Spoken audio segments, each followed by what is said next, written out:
Gold, trusted gold buyers. మీరు తాకట్టు పెట్టిన బంగారాన్ని విడిపించి ఈ రోజు ఉన్న మార్కెట్ ధరకు కొనబడను.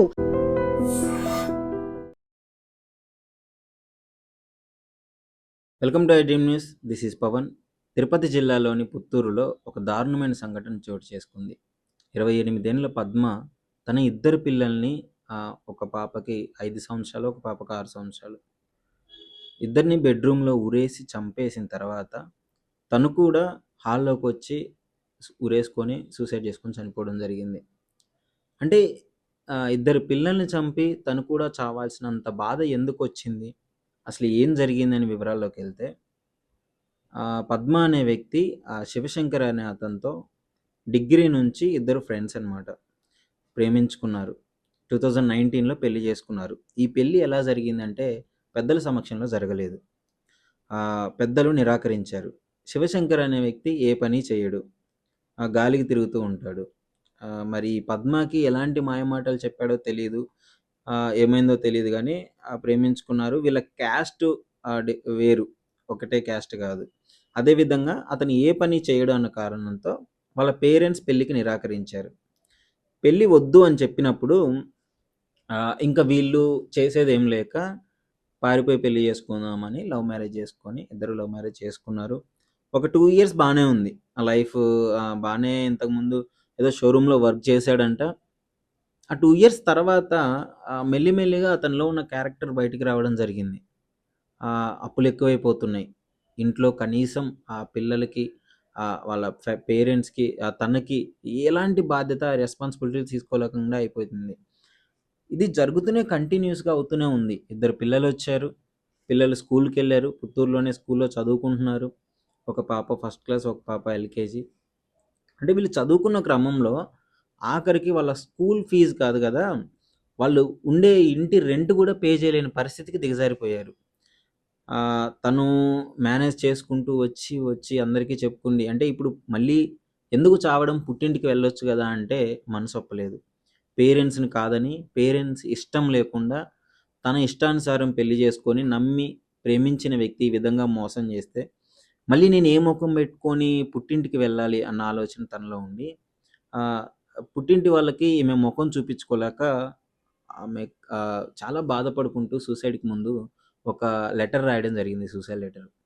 అమ్మ, నన్ను క్షమించండి, మీ ఇష్టంగానుసారం కాకుండా నా ఇష్టంతో నేను పెళ్లి చేసుకున్నాను. ఇది చాలామందికి, ఇది ఎవరికి రిపీట్ అవ్వకూడదు. అలా పెళ్లి చేసుకున్న వాళ్ళందరూ ఇలా మళ్ళీ ఇది, అంటే ఇలాంటి వాళ్ళకి ఇది ఒక ఉదాహరణగా ఉండాలి. మోసపోతున్నాను, పెళ్లి చేసుకొని నేను మోసపోయాను. అతడు కనీసం పని చేయట్లేదు, ఆ రూమ్ రెంట్ కట్టట్లేదు, ఇంట్లో ఉంది, లోన్ తీసుకున్నారు, ఆ లోన్స్ కట్టట్లేదు. అందరూ వచ్చి నన్ను అడుగుతున్నారు, నేను ఎవరికీ సమాధానం చెప్పలేకపోతున్నాను అని చెప్పేసి బాధతో ఒక లెటర్ రాసింది. అదేవిధంగా వాళ్ళ అన్న మీద ప్రేమ కూడా చూపించింది. అన్న, నువ్వు కనీసం నేను ఎదురుపడ్డప్పుడు నువ్వు నన్ను అడిగే క్వశ్చన్స్కి నా దగ్గర ఆన్సర్ లేదు, నువ్వు ఏ అడిగినా నేనేం చెప్పలేను, నేను మిమ్మల్ని ఫేస్ చేయలేను, నన్ను క్షమించండి అని చెప్పి తన ఇద్దరు పిల్లల్ని హాల్లో ఊరి తీసి చంపేసింది. తను కూడా సూసైడ్ చేసుకొని చనిపోయింది. అంటే యాక్చువల్లీ ఎందుకు మరి ఇప్పుడే తను అంత భావోద్వేగానికి గురైంది అంటే, వీళ్ళు లోన్ తీసుకున్నప్పుడు డోక్రా నుంచి సమ్ అమౌంట్ వచ్చింది. ఆ అమౌంట్ వాళ్ళ భర్త చేతులకి ఇచ్చింది, నువ్వు కట్టు అని చెప్పేసి. దానిని కూడా లోన్ కట్టకుండా తన ఇష్టానుసారం ఖర్చు పెట్టుకున్నాడు.